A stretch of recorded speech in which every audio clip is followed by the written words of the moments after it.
Ficou questionário das outras aulas, galera? Ficou alguma coisa das outras aulas?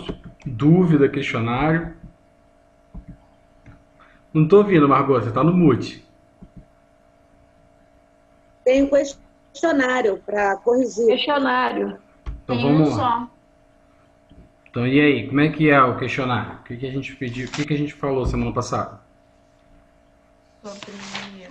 Calma aí.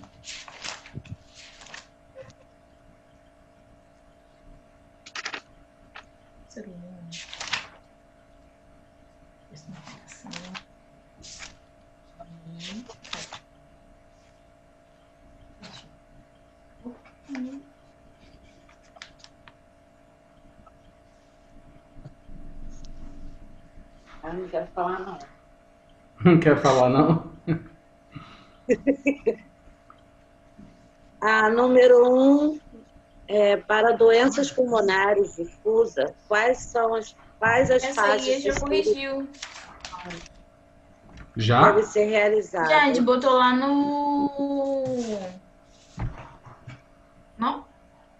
Acho que não. Ele corrigiu Essa não.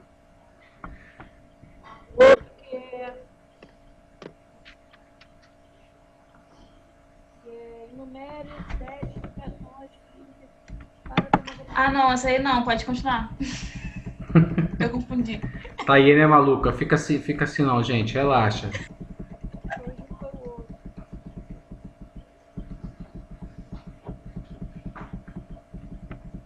Pode continuar, Márcia.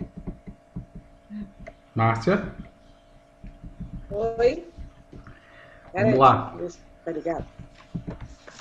Para doenças pulmonares difusas, quais fases do estudo de tórax devem ser realizadas? Então, a primeira coisa que eu queria que vocês lembrassem é que a gente está seguindo a orientação do CBR, Colégio Brasileiro de Radiologia, certo?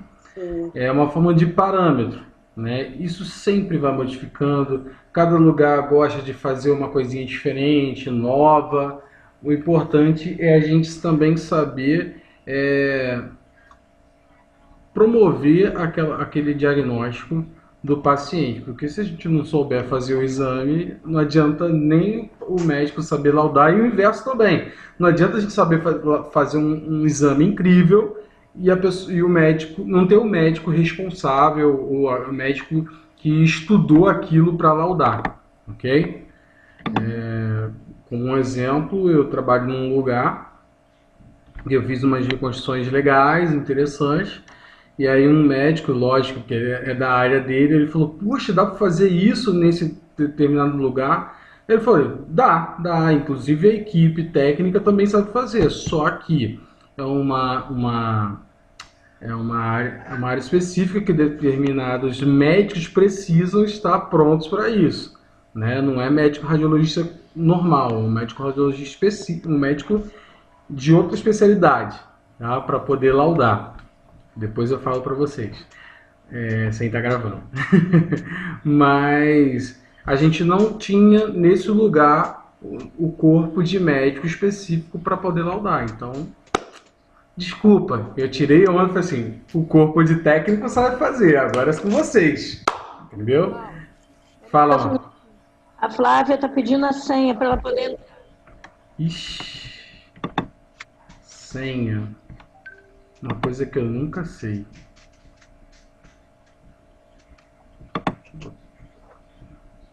Eu acho que não, entrou o Juan. Esse Juan aí é o da filha. É o da filha do filho dela. Ah, tá.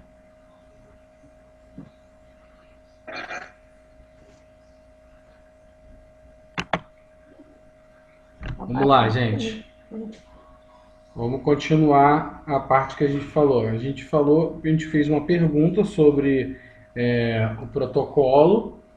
Eu estava lembrando a vocês que o CBR, o Colégio Brasileiro de Radiologia, ele não tem apenas técnicos dentro dele. Ele tem físicos, eles têm biomédica.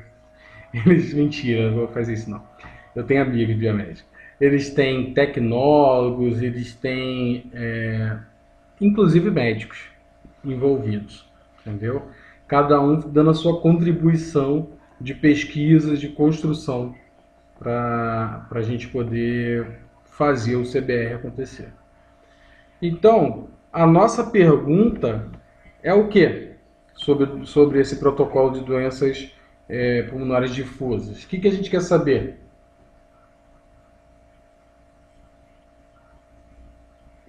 Quantas fases? Fala aí, gente. Quantas fases do estudo de tórax que devem ser realizadas? Exatamente. Então, a gente consegue ver aqui, ó, fases, tá? Tá bem claro, bem na cara, tá? Fase inspiratória, imagem embutida. Fase inspiratória, imagem.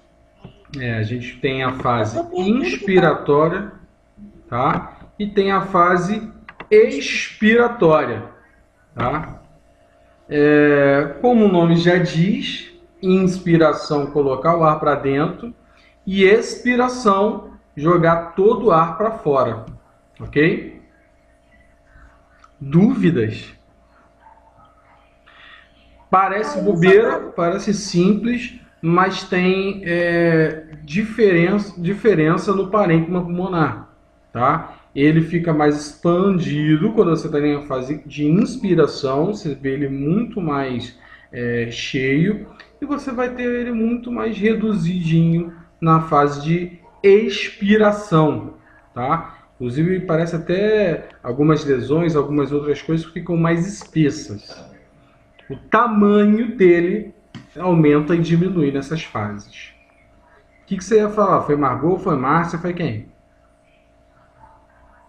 Ah, não. É que eu só vi a fase inspiratória.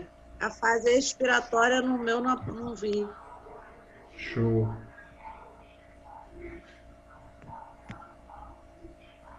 Próxima questão. Segundo a CBR, qual a estrutura mínima para um exame de tórax? E aí? 1 milímetro ou menos. Ou menos. Exatamente. Tem algumas lesões que são bem pequenininhas e elas acabam não aparecendo se você cortar com 3, 5 milímetros. Em outros momentos, a gente usava uns aparelhos bem mais antigos, a gente cortava com 3, com 5. Hoje é praticamente inaceitável, principalmente se a gente tiver num aparelho de vários canais, né? Lembrando que existe aquele processo de evolução, tá? E a gente já está na fase dos canais, os aparelhos multi-slice, ok? Então a gente faz cortes bem finos. Quanto mais finos, mais detalhes. Lembra aquela relação com as passas, né? Ou as azeitonas no bolo.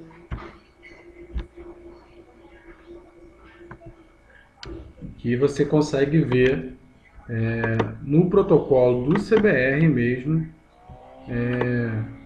a resposta que você tinha falado. Próxima questão. Mas os dois tipos de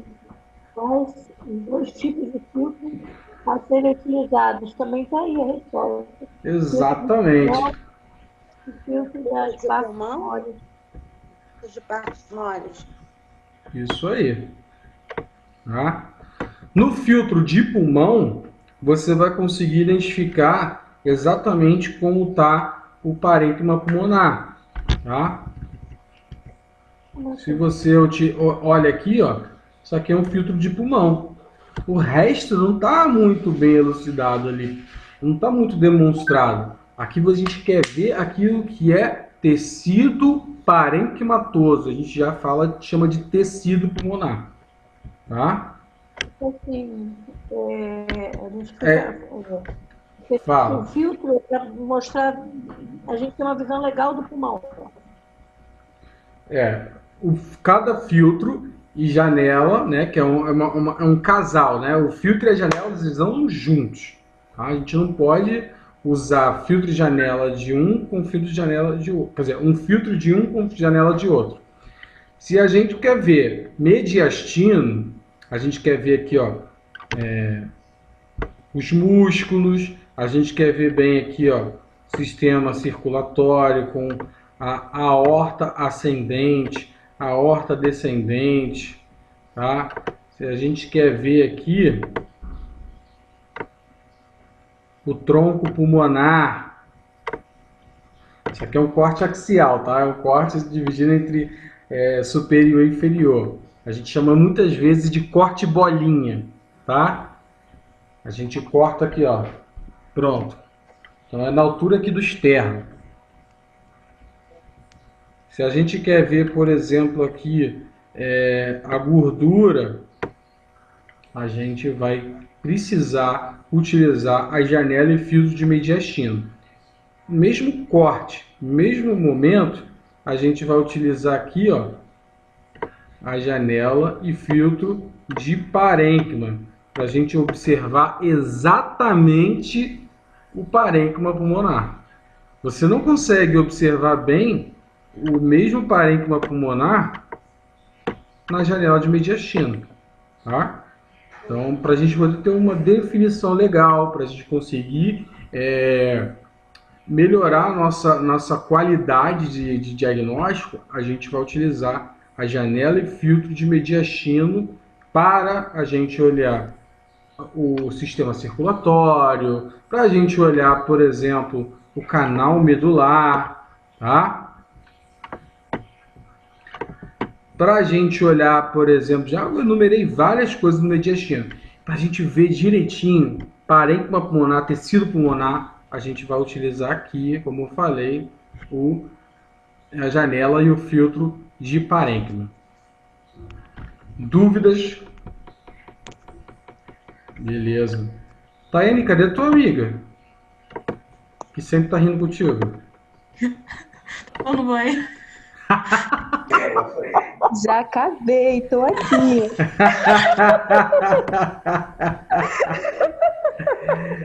Tá atrasada, tomando hoje. banho, cara.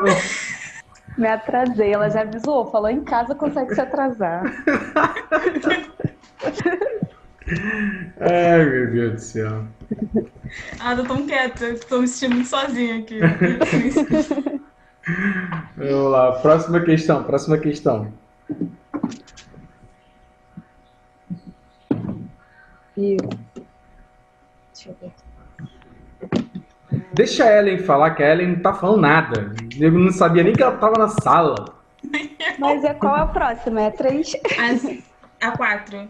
A 4. Para a avaliação oncológica, quais fases devem compor o estudo de tórax? Vamos lá. O que você colocou, Ellen, nessa história? Eu botei 2 fases. Adquirir com 30 segundos de atraso, que eu acho que é o contraste, que não está especificando, né? Uhum. E incluir... Ai, não tô entendendo a letra. As xenais na avaliação oncológica. As adrenais. Adrenais, tá. Aquele negócio que fica em cima do rim. Ah, tá. Deixa eu consertar aqui porque eu nem entendi o que eu escrevi. Bagulho que só fica ali, isso. perto do rim, perto das paradas, entendeu? Aquele negocinho. Uhum. Entende por que é interessante a gente tá sempre evoluindo com a anatomia? Não ficar apenas no osso? Viu que o limite, a gente não está falando só de osso, a gente está falando das adrenais, entendeu? Então é importante, tá? Se você reparar, aqui a gente está falando de 300 miligramas, um contraste de 300 miligramas, né? A gente está falando da fase contrastada e a gente ainda está falando aqui também do fluxo, né? A velocidade do contraste.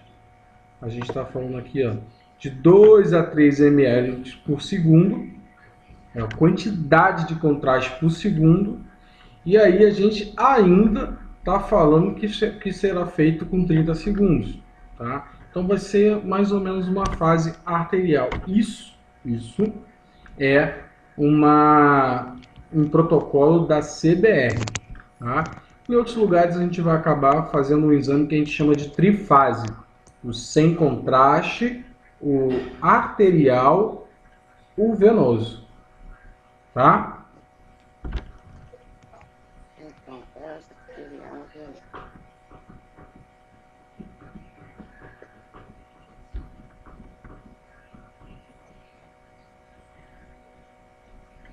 Para avaliação oncológica, 30 segundos. E esses 30 segundos são bem específicos para aparelhos compatíveis com 16 canais. Quanto mais canais, mais rápido a aquisição desse aparelho. Entende? Então, por exemplo, num aparelho de 64 canais, você tem que retardar o início, porque senão você vai ter algo precoce. Então, você vai adequando o seu serviço. Então, para esse protocolo do CBR, a gente está utilizando, como já está sendo dito, os aparelhos de 16 canais.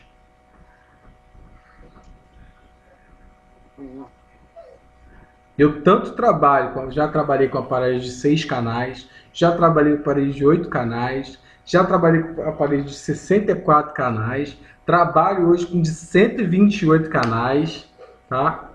A gente só precisa ter aquela continha.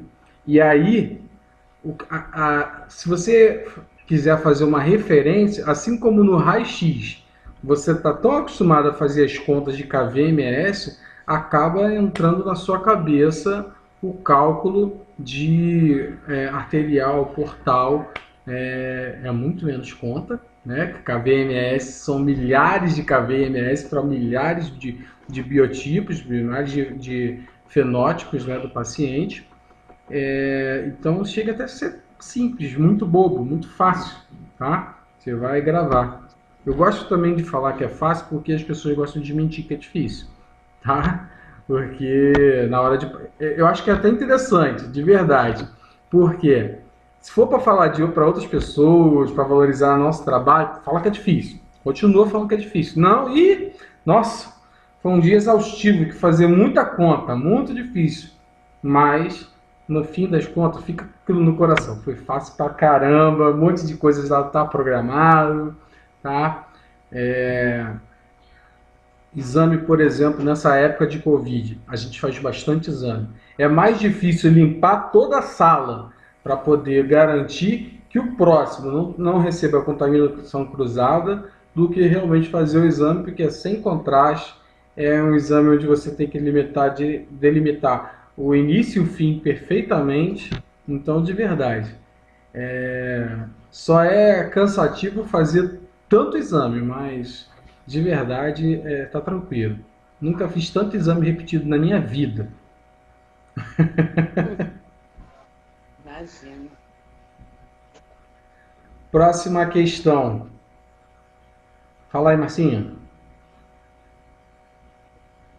Para a triagem de um nódulo pulmonar, quais fases fazem parte do estudo de tórax? Entendo. Bem, aqui é uma avaliação oncológica, tá? Oncologia, a gente já chama o quê? Paciente que a gente está estudando com uma possibilidade ou certeza de que é um paciente de câncer ou metástase, né? Que aí já é meio paradoxal, paradoxal, perdão, é meio que a mesma coisa, mas nódulos, agora que é melhor, achei a palavra. Aqui é uma avaliação oncológica dentro do CBR. Aqui a gente está falando uma triagem, onde a gente vai avaliar a fase, em que momento está esse nódulo pulmonar. Se ele Se ele está utilizando sangue, se ele não está utilizando sangue, se ele estiver utilizando sangue, significa que ele quer crescer. Ele está aí querendo se desenvolver, ele precisa. Ele está começando a competir com aquele corpo. Então, ele precisa utilizar todos os seus nutrientes. Entendeu? Esse nódulo na tomografia, ele só verifica que é um nódulo. Agora, a parte benigna, maligna, só com a biópsia. Na verdade, a biópsia ela faz uma certificação qual é, porque não é só um tipo de câncer, né? A gente chama tudo de câncer. Mas se vocês tivessem noção... Exatamente, você acabou de falar, exatamente. Então são diversos tipos de células tumorais. Existem vários, você acabou de citar aí as responsáveis pela leucemia, mas são muitos, mas muitos tipos, tá? Vocês vão acabar vendo no dia a dia de vocês a quantidade de informações que vocês podem agregar no estudo do paciente. Aqui a gente consegue ver um nódulo, e esse nódulo ele é algo que pode ser um cancro, ele pode ser câncer, ou não, ele tem outro tipo de natureza e ele não vai fazer uma competição, o crescimento dele não vai competir com a vida humana, ok? Pode ser uma coisa sebácea também, né? Ou não? Então, sebácea é da região axilar, entendeu? Não necessariamente não temos também nódulos ali, entendeu? A gente também tem.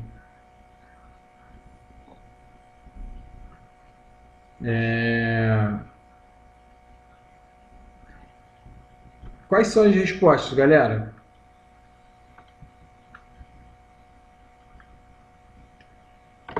Qual é a resposta dessa pergunta? Aqui eu vou ter a dose efetiva deste protocolo deve ser inferior ou igual a 1,5 MSV, que eu não sei o que é. Millisieverts. E depois, entre parênteses, aí, não sei o que, podendo ser obtidas de diferentes maneiras em aparelhos diferentes. Eu também coloquei isso e sem contraste. Para mim, para a triagem do nódulo pulmonar, foi a indicação.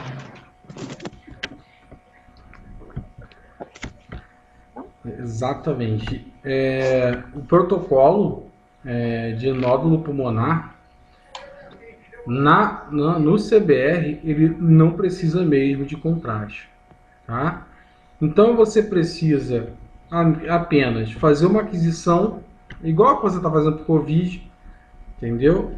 E você conseguir você botar, ou depois você fazer o pós-processamento para ter janela e filtro de pulmão, janela e filtro de partes moles. Tá? Em alguns casos, alguns colegas médicos, né, eles acabam solicitando a fase contrastada, mas isso aí é de acordo com a necessidade ou a suspeita. Às vezes ele não está convencido, né, pela imagem. Veio com uma ideia de que é um nódulo pulmonar, que aí realmente não é da questão da metástase, mas ele não está convencido. E aí ele quer ainda tirar a prova dos nove. Vamos fazer direito, não estou convencido. E aí ele acaba fazendo o contraste. Mas aí é de acordo com aquele momento, com aquele paciente e com aquele médico que está avaliando. Tá? Então a gente joga num time quando a gente está trabalhando. Mas, segundo o CBR, Colégio Brasileiro de Radiologia, é o sem contraste. Então a resposta seria só isso? Só isso, sem contraste. Essa questão da dose, ela é a questão de radioproteção, não é exatamente para você fazer a fase, entendeu? Isso aí não é fase. A fase é sem contraste, só isso.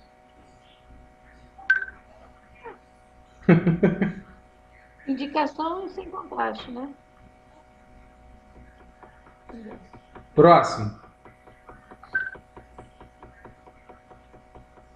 Para suspeita Para de embolia pulmonar. Vai, Marquita. vai você, vai. Para a suspeita de embolia pulmonar, quantas fases se compõe o estudo do tórax? Não tem nada. E aí?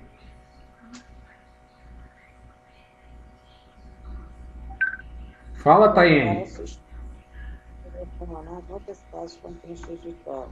Eu coloquei fase direcionada para a artéria pulmonar e geralmente o uso de rastreamento automático de contraste na artéria pulmonar. Eu vou tornar a falar sobre isso. A resposta está correta, tá? Segundo o protocolo do CBR, a gente fala de uma fase com contraste, tá? A velocidade, se vocês pararem para prestar atenção, já aumentou. Quanto maior a quantidade de contraste por segundo, melhor a resposta, mais evidente a resposta. Mas a gente tem que respeitar também o quanto essa veia do paciente aguenta. Tá? Então a gente tem que ver o custo-benefício. Não adianta também colocar 1 ml só por fluxo, contar gota por fluxo e não ter a resposta. Então a gente só irradiou o paciente e não teve resposta. E a gente só pode irradiar para ter resposta. Entendeu? Então, se o paciente tem uma